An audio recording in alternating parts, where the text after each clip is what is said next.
hampir sepertiga wilayah Sumatera Utara ini ada di Tabaksel. Ya, ya, ya. Yang hari ini sudah Tabaksel menjadi 4 kabupaten 1 kota. Menurut kajian akademik bahwa provinsi baru nanti ini, Sumatera Tenggara, akan bahkan bisa lebih maju daripada induknya. Jika mengacu kepada aturan yang terbaru, hampir semua di Indonesia ini tidak akan ada memenuhi itu. Tetapi kenapa ada yang sudah melaksanakan pemekaran baru ini? Tentulah sebagai bagian dari masyarakat Sumatera Utara, saya juga orang selatan juga. Iya. Asal muasal keturunan saya selatan. Iya. Tentulah ada tanggung jawab untuk itu. Iya.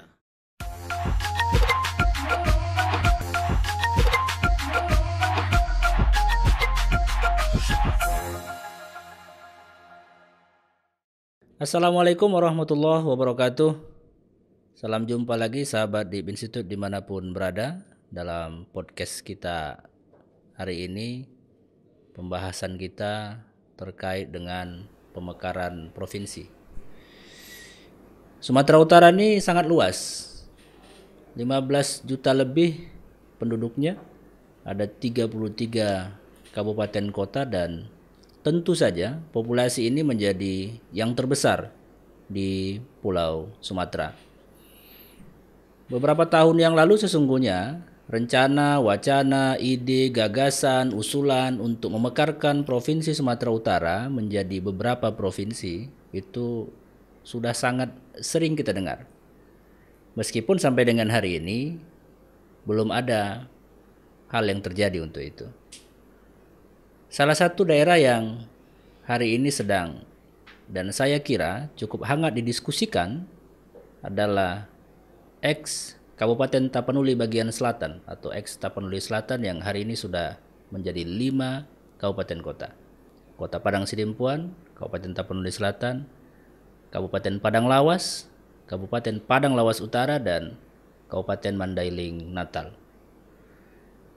Saya sengaja mengundang Sekretaris Pemekaran yang sudah cukup lama barangkali menyiapkan argumentasi ilmiah dengan beragam data dan fakta yang barangkali malam hari ini akan kita kupas soal rencana usulan Provinsi Sumatera Tenggara.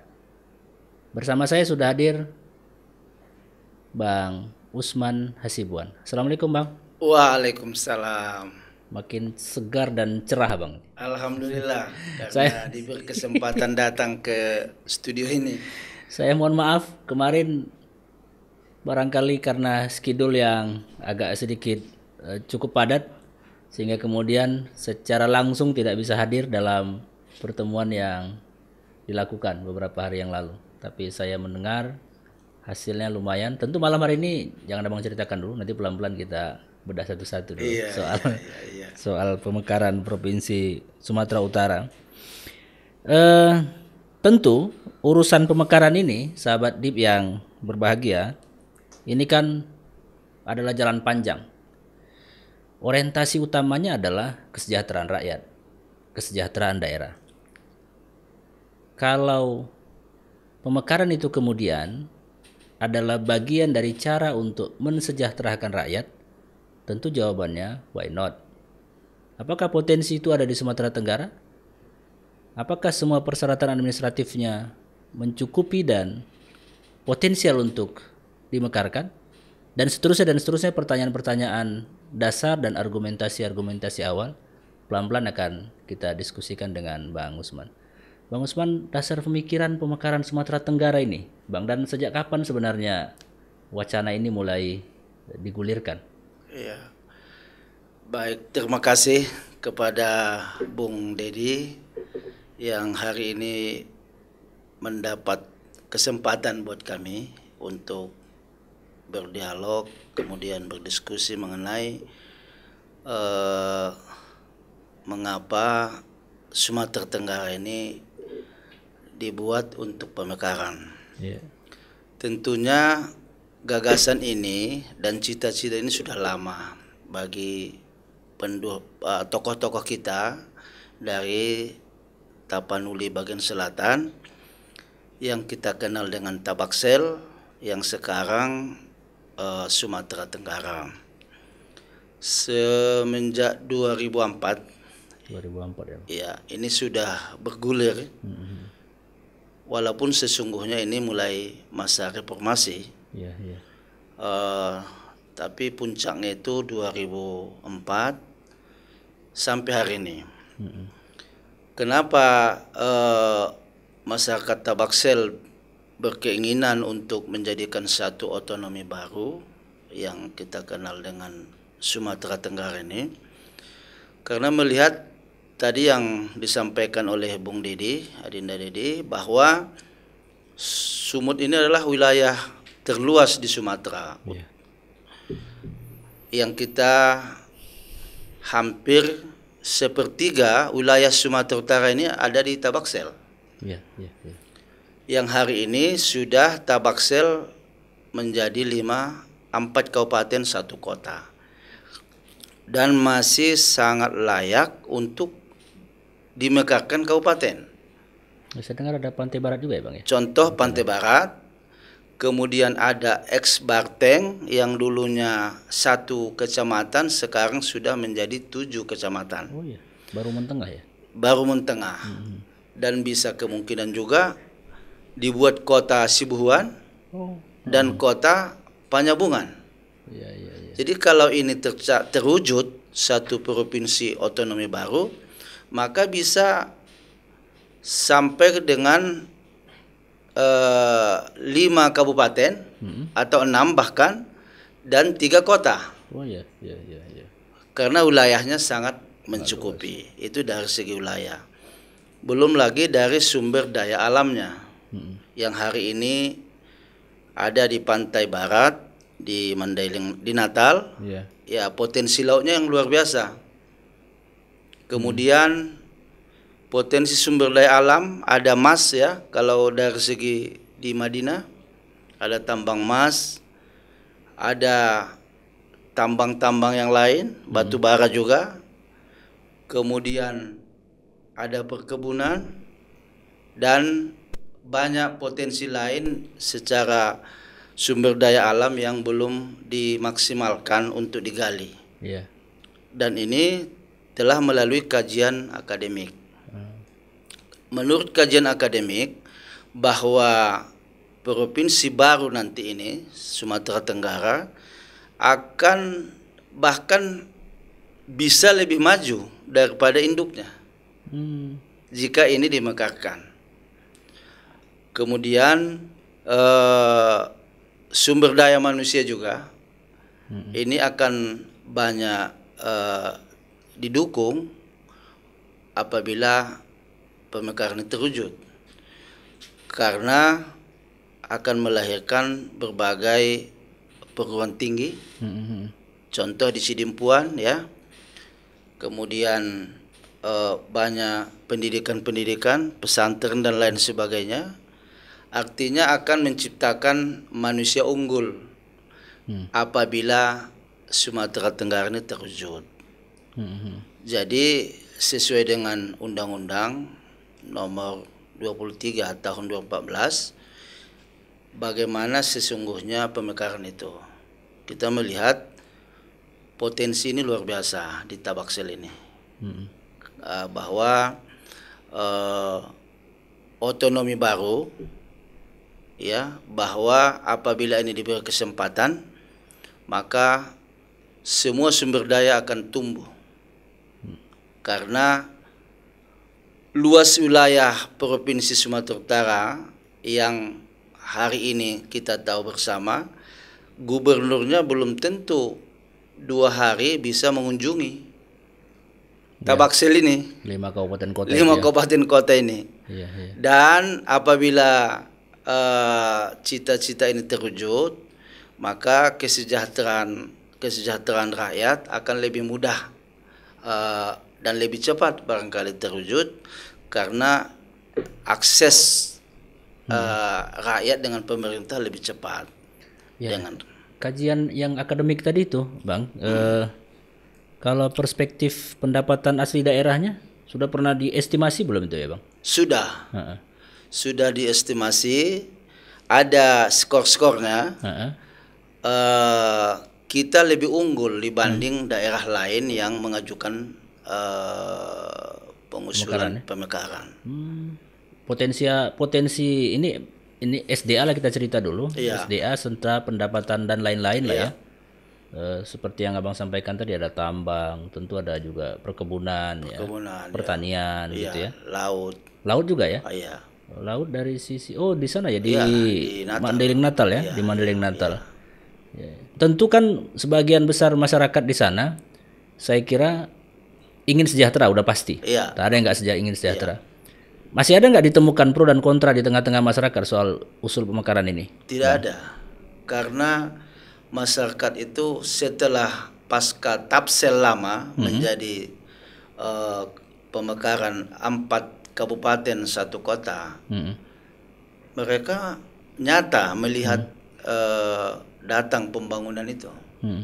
Contoh, kampung saya itu 60 tahun Indonesia merdeka waktu itu tidak pernah datang bupati. Camat itu seperti bupati. Tetapi sekarang bupati itu sudah sering datang karena wilayahnya sudah semakin dekat. Kemudian infrastrukturnya juga sudah mulai terbangun sampai ke desa-desa. Itu baru Itu jadi baru kabupaten. tingkat kabupaten. Ya. Dan apabila dia sudah otonomi yang lebih luas lagi, otonomi provinsi, tentu kebijakan-kebijakan pembangunan daerahnya kan semakin dekat. Sumber daya alamnya kan banyak yang bisa diberdayakan potensinya. Masih banyak yang belum tergali sumber daya alam yang ada di Tabaksel itu. Oke. Ada 2 perspektif lagi nih. Kalau di persyaratan Undang-Undang 23 itu kan paling tidak ada berapa syarat? 13 atau berapa ya syarat yang mesti dipenuhi. Iya. Salah satu diantaranya kan ada persetujuan DPRD. Iya. 5 kabupaten kota itu. Iya. Ini langkah ke sana sudah jalan, Bang? Sudah selesai ya? Iya, kita tahapannya sebenarnya sudah selesai mulai daripada desa, kecamatan, kabupaten, Iya. Gubernur, DPR Sumut. Sudah semua? Kita sudah sampai ke DPR RI, bahkan sudah di Kementerian Dalam Negeri. Itu 2014 karena ada Moratorium ya? moratorium, di situ terhentinya. Jadi Sumatera Tenggara ini sudah melalui tahapan-tahapan itu. Berarti secara administratif sesungguhnya prosesnya sudah dilewati? Sudah kita lewati semua. Artinya persyaratan itu sesungguhnya sudah cukup layak lah. Sudah cukup layak. Jadi kita ini bukan memulai lagi. Bukan mulai lagi ya. Kita ini melanjutkan perjuangan para pendahulu kita, senior kita, tokoh-tokoh kita untuk melanjutkan. Dan ini bukan memulai. Bukan memulai. Tahapan-tahapan yang diminta untuk sebuah daerah otonomi itu sudah kita lalui. Ini hanya kita meminta kembali kepada pemerintah pusat untuk mendengarkan aspirasi itu. Contoh kemarin di Palas, sudah masyarakat Palas sudah bergerak untuk mendukung dan memohon kepada pemerintah pusat untuk supaya ini dilaksanakan. Karena kemiskinan itu ada kantong-kantongnya di sana. Iya. Karena cakupan pemerintah Provinsi Sumatera Utara terbatas, jangkauan yang begitu panjang. Jadi masyarakat ini sudah sangat lama ini sebenarnya meminta, tapi orang Tabaksel kan baik-baik. Ya. Tidak cara frontal menyampaikan, tidak dengan gaya demonstrasi, lembut gitu kan, karena hatinya baik-baik kan begitu. Betul. Padahal sebenarnya keinginannya tidak beda dengan masyarakat Papua, kan sama-sama wilayah NKRI kan begitu. Iya. Apa yang ada di sana juga sama dengan apa yang ada di sini. Cuman langgamnya kan beda-beda. Ini orang Tapsel lebih lembut menyampaikannya, permohonannya kan begitu. pakai kepada bapak yang terhormat kan gitu kan. Iya. Ah, Selama ini kendalanya apa, Bang? kendalanya karena ada moratorium pemerintah. Moratorium ya. Iya, nggak ada lebih dari itu. Kendala di daerah sama sekali nggak ada ya, soal wilayah, jumlah penduduk, kemudian persetujuan masyarakat segala macam tuh hampir tidak ada sesungguhnya ya. Tidak ada kalau mengacu kepada aturan yang lama. Oh gitu. Jika mengacu kepada aturan yang terbaru, hampir semua di Indonesia ini tidak akan ada memenuhi itu. Oh. Tetapi kenapa ada yang sudah melaksanakan pemekaran baru ini? Ini aspirasi masyarakat Tabaksel. Jika daerah yang lain bisa, kita juga mohon kepada pemerintah pusat, ya kiranya juga mendengar aspirasi ini. Sesungguhnya di masyarakat Tabaksel ini salah satu impian, bukan karena mau mengejar kekuasaan, tapi semata-mata mempercepat pembangunan itu sampai kepada masyarakat Tabaksel. Jadi masih banyak di masyarakat Tabaksel itu sesungguhnya belum tersentuh secara maksimal pembangunan itu.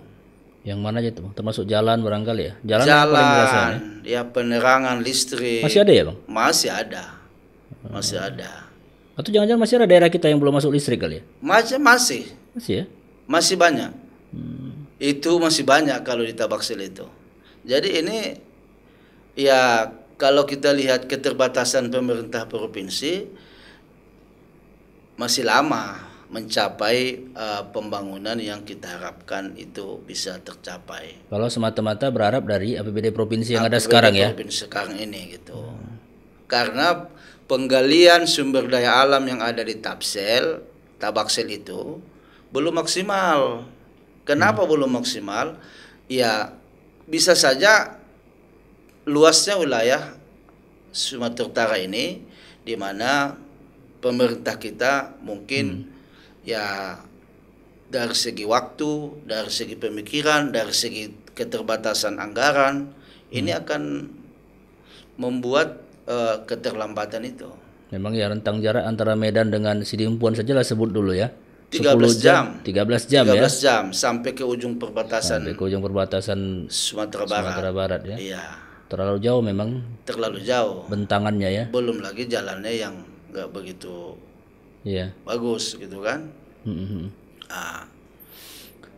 Saya dulu sempat juga mendengar, masih periode pertama saya jadi DPD, saya datang berkunjung ke Pemko Padang Sidimpuan. Iya. Itu kira-kira di 2016 kali ya, atau 2017 saya lupa. Pihak pemerintah kota juga waktu itu menyampaikan ke saya, sebenarnya kalau aspek kesiapan kami jauh lebih siap dibandingkan dengan calon-calon provinsi lain. Iya. Kalau yang dimaksudkan misalkan ketersediaan, sebutlah misalkan kantor-kantor pemerintahannya. Kami sekarang punya banyak gedung-gedung yang ex kantor lama. Iya. Pemerintah Kabupaten Tapanuli Selatan sebelum pindah ke Sipiro, itu hari ini posisinya sangat mungkin dan bisa digunakan untuk itu. Betul, seperti itu faktanya ya? Betul. Jadi kita udah berkomitmen itu ya di kota Sidimpuan itu aset daripada ex Kabupaten Tabaksel itu akan bisa kita manfaatkan, kita pergunakan untuk kepentingan Sumteng. Jadi secara fasilitas kita sangat sudah siap untuk itu. Akumulasi jumlah penduduk berapa itu sekarang, Bang? Hari ini kalau akumulasi penduduk 1 juta lebih. 1 juta lebih. Secara syarat sudah cukup ya? Kalau mengacu kepada permohonan kita yang dahulu itu cukup. Lebih cukup. Tapi kalau diadopsi dengan yang baru ini, ya memang perlu adaptasi. Oh, ada berlebih ya 1, sekian ya? Iya, cuman kita harapkan kita kemarin sudah ada audiensi ya dengan Ketua Komisi 2 dengan Bapak Dr. Doli Kurnia Tanjung. Iya. Beliau menyampaikan dalam strategi menatap Indonesia yang hari ini memang perlu ada kajian bahwa yang hari ini Indonesia 34 provinsi dengan luas wilayah terdiri dari pulau-pulau yang begitu luas. Beliau juga ini perlu ada penyesuaian, perlu ada duduk bersama ya dengan pemerintah dalam hal ini untuk menata Indonesia ini cocoknya berapa provinsi idealnya. Kalau memang harus 50 provinsi, kenapa tidak? Kan ini kan intinya bagaimana mempercepat pembangunan dan mengejar kesejahteraan masyarakat.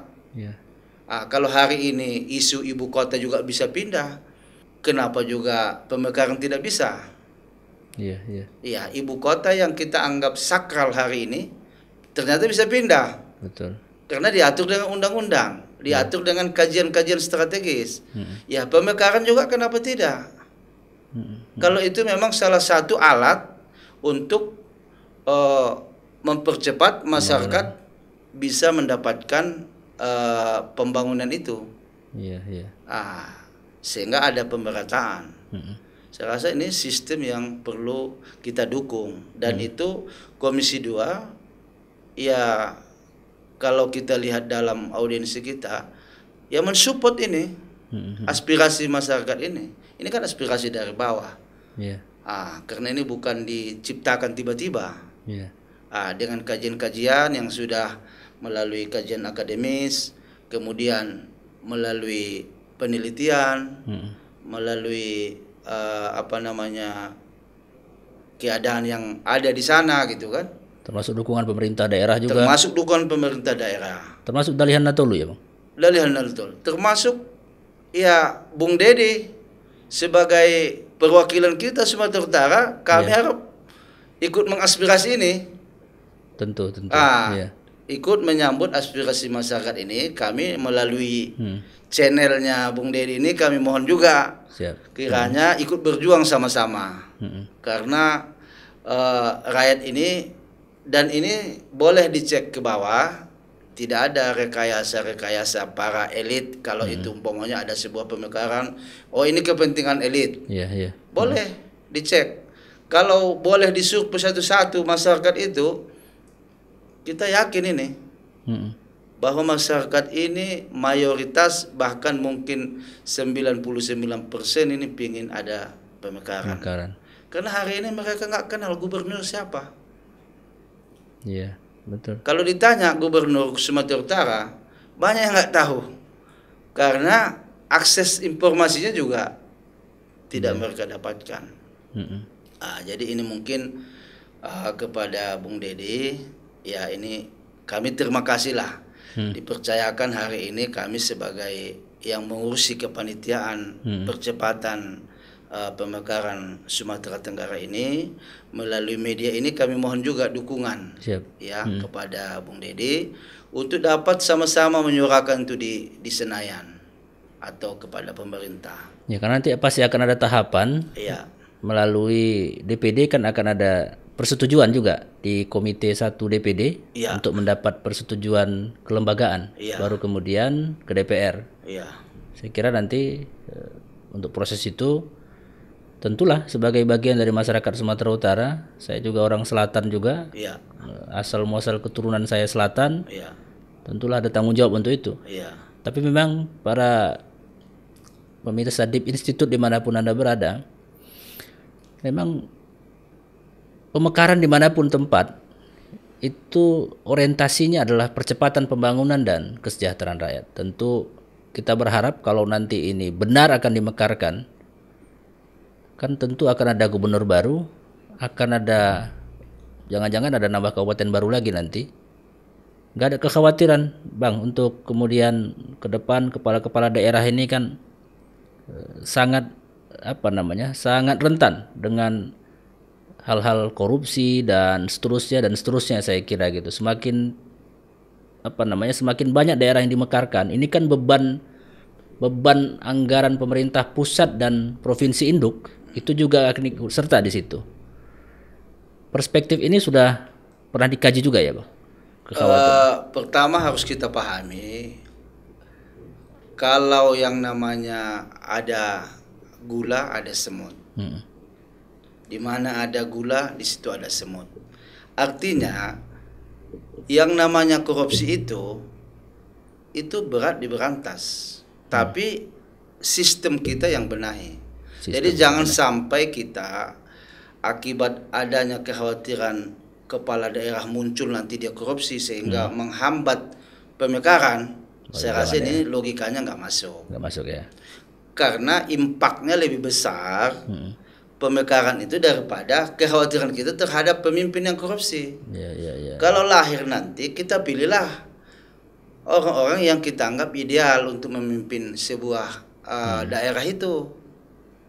Dan ini saya rasa ke depan semakin didekatkan ini pembangunan kepada masyarakat, tentu semakin percepatan kesejahteraan. Apabila masyarakat sudah sejahtera, tentu terhadap politik dia juga akan memahami, sehingga mungkin kos politik ini bisa makin rendah. Tapi kalau ekonomi masyarakat seperti ini, mau seperti apapun kita buat model pemilihnya, kalau masih itu rakyatnya masih lapar, ya ini tidak bisa kita bersihkan. Ini kan hulunya. Bagaimana rakyat mau ikut pemilih kalau dia besok kerja diundang untuk pilkada, urusan Perutnya belum selesai. Dia kerja untuk makan hari ini. Jadi maka saya pengalaman kecil, karena ikut juga kontestasi di berbagai pemilihan. Saya pernah caleg, pernah calon kepala daerah. Bahwa rakyat itu jujur. Di mana jujurnya? Kita kasih dia, dia akan memilih kita. Kasih kita itu bukan untuk alat bayar dia sebenarnya. Karena kita undang dia kan pesta demokrasi, apalagi di Tabaksel. Kalau ada pesta, itu kan harus disiapkan makannya. Dia ninggalkan kerjaan. Bahkan kalau di Tabaksel itu pesta, dikasih lagi ongkosnya pulang, dikasih makannya. Kalau perlu kain sarung lagi dikasih. Artinya, kalau nanti satu saat masyarakat sudah tidak lagi bicara makan, dia pun tidak mau itu untuk yang namanya ada ongkos-ongkos politik itu. Dia pun punya harga diri sama dengan kita juga. Apakah seperti kita mau dibayar?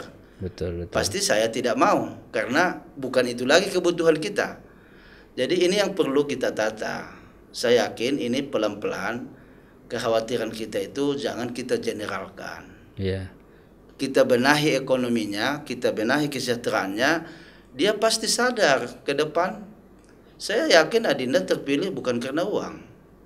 Tapi uang tetap perlu, karena biaya pertemuan kan nggak mungkin nggak pakai uang. Karena luas Sumatera Utara, Adinda mengarungi luas Sumatera Utara ini, setiap jalan pasti butuh kos. Bukan untuk menyogok-nyogok mereka. Minimal beli namanya kan? Pertemuan ala kita timur kan harus makan-makan.